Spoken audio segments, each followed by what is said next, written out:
So in for repair today we have our John Deere 6930. We also have our Adam Wilson low loader trailer. We have the Beetroot sower to get ready.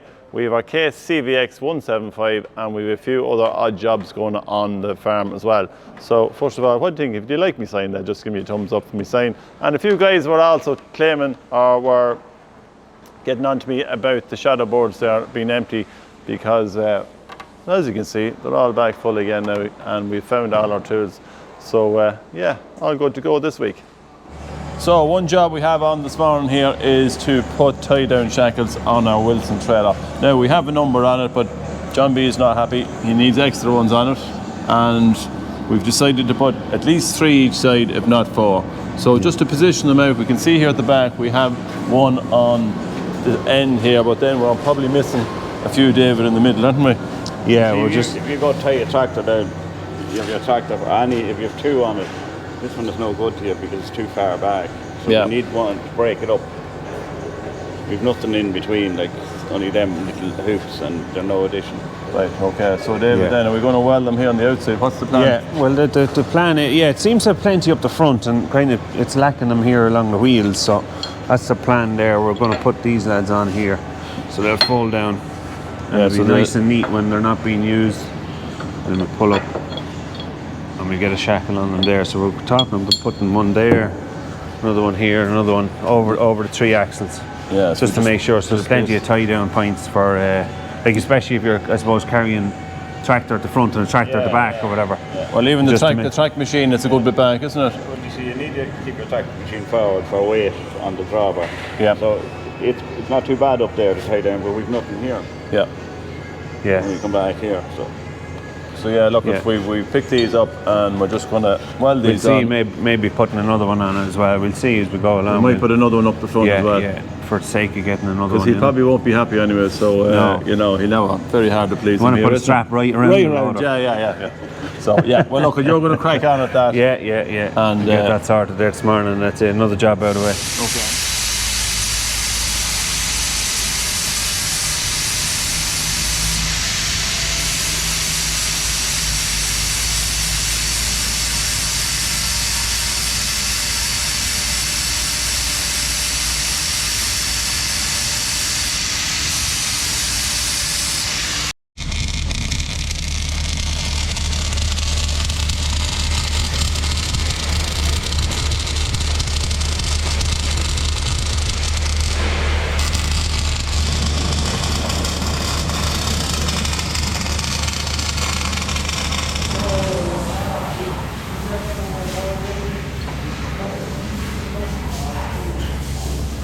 Another fairly common problem here on, well, not on the John Deere, but on any tractor is the quick release for letting the balls in and out on the arms of the tractor.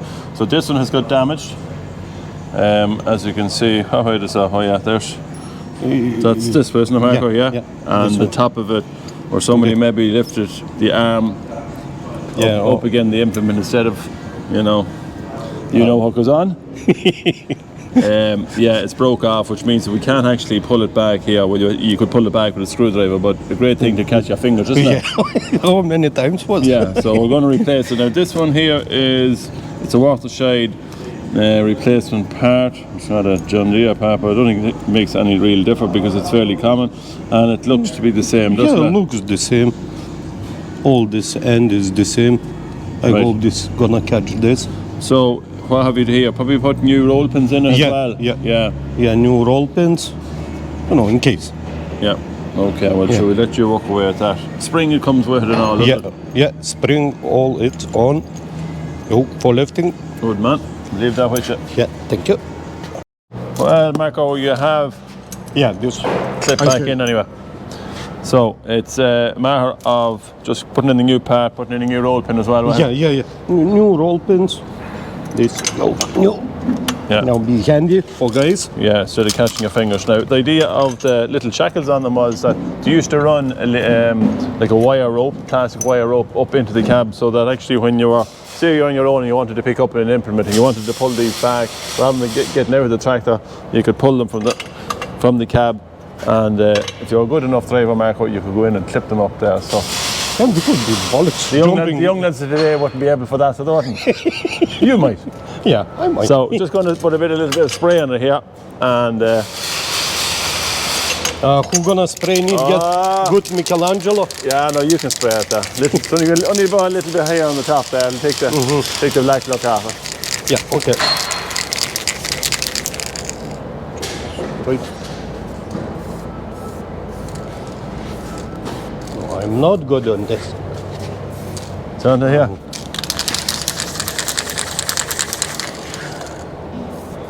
Big job there. It takes two of us to do it. Flick it across here. And that thought it'd last long, but anyway, it's better than. Bit of old school farming here with myself and Mick. We're on the vintage today, vintage run. 2130 is out, and the 459 John Deere baler is out as well. Now, looking at the clock last year, we done 214 bales, and it never threw one loose bale. So we're just going to do a few pre-checks before we go out. A little bit of hay to bale, not a whole lot, probably in around the same amount. Mick, just maybe explain briefly, in brief there, how a square baler works. Yep, right, we have a flywheel here.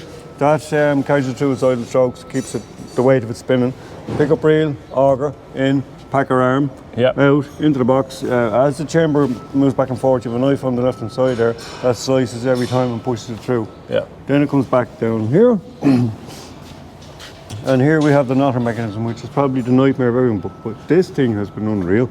Yeah, Never I have to missed say. a knot. And we generally what we do here is an M10 bolt here that we can loosen. Yeah, you can swing up the and knotter. you can swing up the knotter out of the way. The knife and- is there, Yeah. and sharpen them, but We were the looking at cuts it, yeah. are quite clean, so I'll leave well enough alone, I think. Yeah, the fact that probably the most important bit is that we kind of keep it housed inside all the time. Now, as you can see, there's still plenty of dust on it. You just don't really want to wash it as such. We just No, kind of because wash it the makes them outside of look it. and tar and Yeah. everything. So we also have a lubrication Yeah, system this lad here, I was pumping it there and you can see the grease is coming out through. Yeah. Good idea.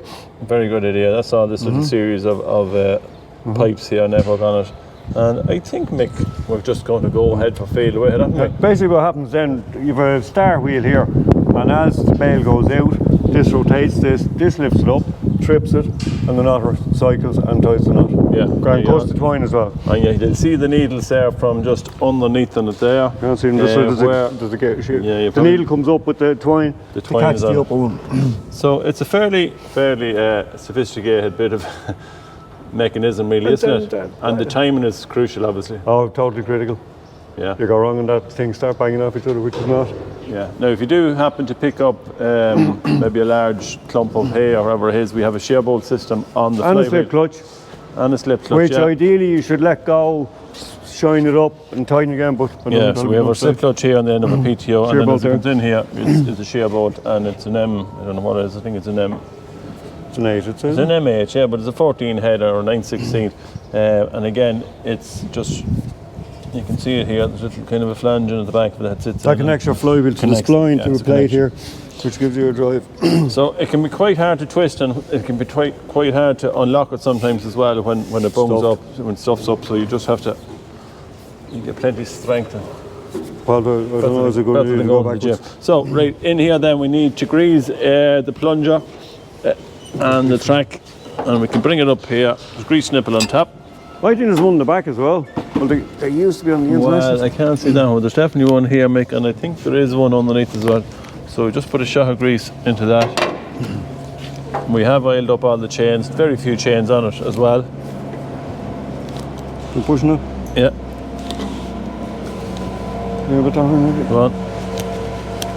No, Mick, that's not happening. I'll go for the Milwaukee one there, I think. There you going again. Yeah, this one's a lot tighter. It's just a peak to get off. Yeah, that's certainly going somewhere. You can hear a little bit of Oh, there we go. a squeal on it here as well. That's enough. Once you hear a little bit of a squeal. So we'll bring it I right. thought I saw a slot there that you could get off of.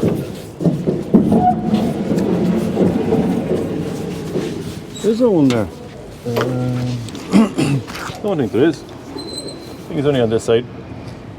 There's a auto lube into the middle. There's a pipe down this side. See it? Oh, you're right there. This is auto lube. So it's auto lube then from that. The other one you probably can't because it's up and down all the time.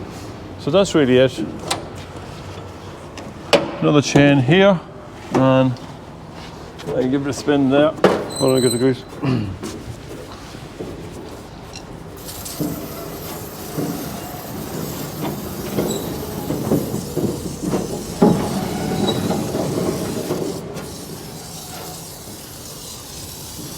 There's also another shear bolt here on the knife system as well. Usually, and is there one on the packer arm?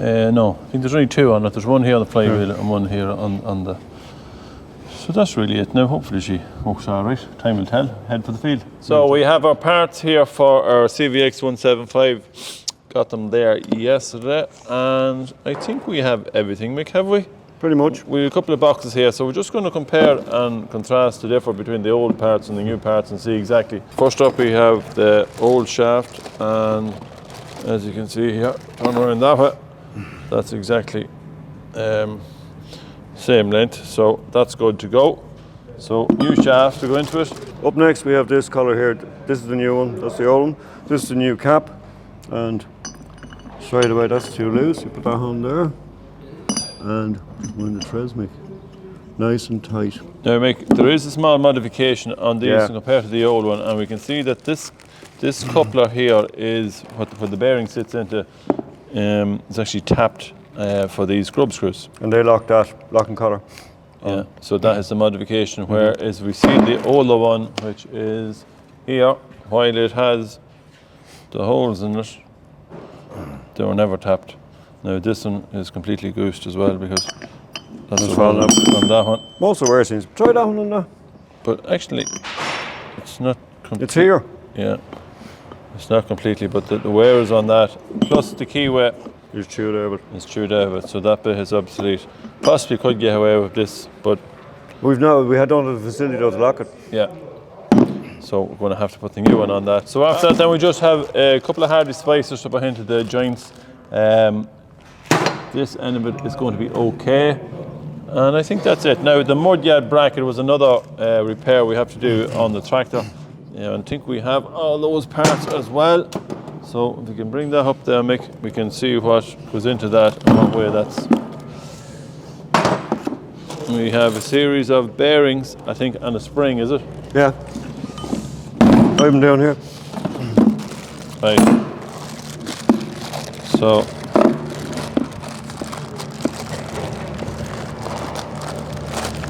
the spring, well, probably sit into that groove there, so I presume, is that it? And these are your two tipper roller bearings, is it? Yeah, out of in here. We'll have to knock the cap off. There is one still in there. So that they will sit in like that. We hope. And then there's a castle nut then, I think, somewhere. After that, then I think we're good to go. It's good to figure the puzzle out. Yeah, get assembly and get it fixed and back up on the road. So just for easy assembly, we have got a drawing there from Mid-Loud, and as you can see here, these are the sequence in which it goes in. Looks simple there, Mick, doesn't it? Yeah, they probably haven't. I'll probably get a breakdown of that because there's a clatter of little washer spacers. Yeah. Packing, or what do you call them? Shims. No, there's no shims as such in it. They're just anti-muck going in. Seals either end. I probably remember it, but well, if not, Sean will. Yeah, well, Sean took us something, didn't he? Yeah. But it was easy to take us under because it nearly fell us. It wasn't easy to take us under. Well, I know all the bits came out of it. That, you can't get that shaft. It doesn't collapse to allow you to slide it out. You've got to build up that hardy splicer on the tractor. That's not going to be simple. No. Well, it's good. Them crosses are going to get good polish, so them cups will slide in nice and smooth. Right, and we let you have some. So one random thing that came into the workshop here this morning, as we do find a few ones. A lot of random stuff here that doesn't be shown. Is a scrubber, brusher scrubber. That's a good joke. Yeah, good joke, yeah. Yeah, it's a Comac, it's the make of it. But the problem we're having with it is it's not feeding water. Feeding water, there's a polishing bush down the front, there's a vacuum, everything on it, but you can wet wash and then it vacuums it off. Leaves the place fairly dry now, in fairness, yeah. But it wasn't flowing water. And I was out last night and the solenoid, I couldn't get, you know, my magnetic coil tester. Oh, right, to see. It wasn't lighting up. But the problem with this is you have to be moving before it'll turn on. It's very hard to run after with down the ground. Why not? You should be well able to run after it there. Young man like you. No ways now, thanks. So we have, there's nothing obvious then. Oh, there was there a second ago. What was it? What you So doing? Mick sticks his hand into the clean What you water doing? supply, and what does he find? This is a good start. Down to the solenoids. So there's your The filter. filter's not filtering. Yeah, so I say it could be, I might be just blocking the line or something because it's mucky in there. yeah. And it looks like it's some of the water around here has a high iron content and it has to come through But I'd say the with all these things, you get sludge. the softener. You're going to get a little bit of sludge in it. So So remember with the power wash, the IBCs, yeah, they'd the always be growth, full of- the algae, whatever you call it. yeah. Could be something similar. Right, okay, we'll let you walk away at that, Mick. Thanks. Yeah, thanks. You going to show your Good mark? luck, good luck. Go on. Go talk over there if you want to. Talk over there if you want to. So we've a beetroot sower in, and we just need to get it ready now. We were sowing. I was sowing a bit of. I think there was turnips was in it, wasn't it, Mick? Yes. Well, that's what you said. Yeah, I'm not an agriculturalist. yeah. So there's There's a bit your. of beetroot mixed in there as well. There's your They're turnips, tiny. Now beetroot seed is slightly different, and as you can see here, it's kind of more fluffy, and it takes a little bit more picking up on the disc. So we had to change the discs here, which are slightly, there's a bigger hole in them Yep. to be able to suck in the seed. So what's going to happen is that, you explain it then, Mick. It sucks. There's a suction on this side, and the seed sticks to the disc, Yeah. travels down, and then there's a blank that blanks the suction and drops the seed. Yeah. So it's a simple enough system. You Yeah, just have sure. to get your pressures right in sucking. So all these will have one individual seed on them, and that's why we call it a precision sower. So we're going to plant them at, I think it's 20 seeds per linear meter. That's the plan, and this will do exactly. We can set it up. There's gears, different gears for driving it there, which you have to change it. You can see them over here. We have a big gear. Your landry drive is the first thing you check your gears there. Which we changed. And then in here, then we have a different setting that's able to slide across. Then, so you can slide it the whole way across. There's a clatter of little gears in there. We're on number 10. But now we need to go to number 2, I think, isn't it? One you said yesterday. Yeah, we're on 2 now. You can see all the wee gears in there. Yeah. Tiny. So it's a simple little setup, but just to get it right, that's the start of it. So that's it for this week's Workshop Wednesday. Don't forget to like and subscribe to the video, and you will get a notification. So from everyone here at Finnegan's Farm, talk to you all next Wednesday.